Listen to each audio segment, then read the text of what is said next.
یہ حدیث بھی بہت اہم ہے۔ عن عمران بن حطان قال اتیت ابا ذر، عمران بن حطان سے روایت فرماتے ہیں میں ابو ذر کے پاس آیا، فوجدتہ، میں نے آپ کو پایا، فی المسجد، مسجد میں، محتبیا بکسائن، آپ چادر میں لپٹے ہوئے تھے، اسودہ، جو چادر کالی تھی، وحدہ، اکیلے تھے، فقلت، میں نے عرض کی، یا ابا ذر، اے ابو ذر، ما ھذہ الوحدہ، یہ تنہائی کیسی ہے؟ فقال، تو انہوں نے فرمایا، سمعت رسول اللہ صلی اللہ علیہ وسلم، میں نے حضور سے سنا تھا، یقول، فرما رہے تھے، الوحدۃ خیر من جلیس السوء، بہت پیاری حدیث ہے۔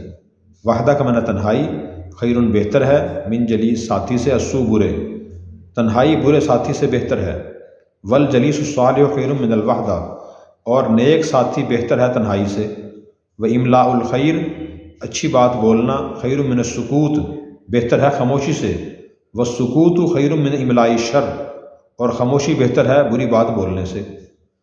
تو عمران بن حطان تابعی تھے، یہ مسجد میں آئے، دیکھا ابو ذر رضی اللہ عنہ اکیلے بیٹھے ہوئے تھے اور چادر کالی لپیٹی ہوئی تھی، اس میں اکیلے بیٹھے تھے، تو انہوں نے پوچھا کہ اے صحابی رسول سے کہ اکیلے کیوں بیٹھے ہو؟ تو انہوں نے اس کے جواب میں حدیث سنا دی۔ یہ صحیح طریقہ ہے کہ بندہ جو بھی عمل کرے، جو کام کرے، اس کے بارے میں اس کے ذہن میں کوئی حدیث ہو، قرآن کی آیت ہو، کوئی مسئلہ ہو، یہ کام کیوں کر رہے ہو؟ اس وجہ سے قرآن نے فرمایا، اللہ نے فرمایا، رسول نے فرمایا، یہ کام کیوں نہیں کر رہے؟ یہ دین نے منع کیا ہے، یہ ہے صحیح طریقہ۔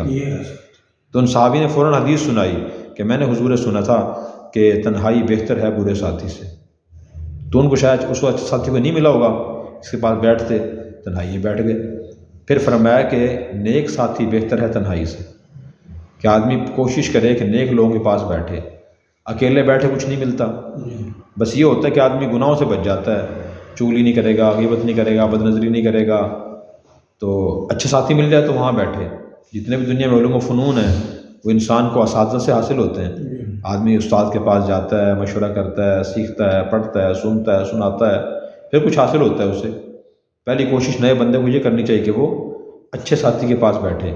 ہاں جہاں پورا ماحول ہی خراب ہے، اچھے ساتھی میسر نہیں ہیں، بالکل میسر نہیں ہے، اس وقت میسر نہیں ہے، پھر آدمی بروں کی صحبت میں بیٹھنے کے بجائے اکیلا بیٹھ جائے۔ پھر فرمایا کہ اچھی بات بولنا بہتر ہے خاموشی سے۔ ایک آدمی قرآن کریم کسی کو سمجھا رہا ہے، حدیث سمجھا رہا ہے، مسائل بتا رہا ہے، نئی پاک کی سیرت بتا رہا ہے، یہ اچھا کام کر رہا ہے، خاموشی سے اس کے لیے بولنا بہتر ہے۔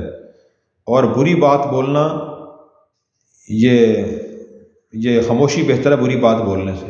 ایک آدمی کے پاس علم ہی نہیں ہے، فضول قصے، کہانیاں، من گھڑت واقعات اس کے پاس ہیں، فضول باتیں ہیں، اس کی مہربانی کہ بھئی خاموش بیٹھ جائے، آگے یہ غلط چیزیں ٹرانسفر نہ کرے آگے، اس کے لیے خاموشی بہتر ہے۔ تو حضور کی جو حدیث ہے نا، یہ اس سے ہمیں بڑا سبق ملتا ہے۔ دنیا میں لوگوں کے مزاج مختلف ہیں اور متضاد مزاج ہیں، ایک بندے کو چپ نہیں آتی، وہ ایک منٹ چپ نہیں بیٹھ سکتا، ہیں ایسے لوگ، بہت سے لوگ ہیں، وہ جہاں بیٹھے گا بولتا رہے گا بولتا رہے گا، اس کو چاہیے کہ وہ اچھی باتیں سوچ کے بولے، اس نے چپ تو رہنا نہیں ہے، اچھی باتیں سوچے اور وہ بولے، غلط باتیں نہ بولے۔ اور دوسرا بندہ وہ ہے جو لوگوں کی تکلیف، پریشانیاں، ناگواریاں برداشت نہیں کر سکتا، فلاں نے یہ بات کیوں کہہ دی، یہ کام کیوں کر دیا، اس کے لیے بہتر ہے کہ وہ تنہائی میں بیٹھے رہے تاکہ لوگوں کی طرف تکلیف نہ پہنچے، کہنا سننا نہ ہو، لڑائی جھگڑا نہ ہو، اس کے لیے بہتر یہ ہے۔ اور ایک آدمی جو ہے وہ لوگوں سے ملنا پسند کرتا ہے تو اس کے آداب سیکھ لے، لوگوں سے بہت زیادہ ملتا ہے، ایک آدمی ہوتا ہے نا چلنے پھرنے والا، وقت تنہائی میں بیٹھ نہیں سکتا وہ، تو وہ آداب سیکھ کے پھر لوگوں سے ملے۔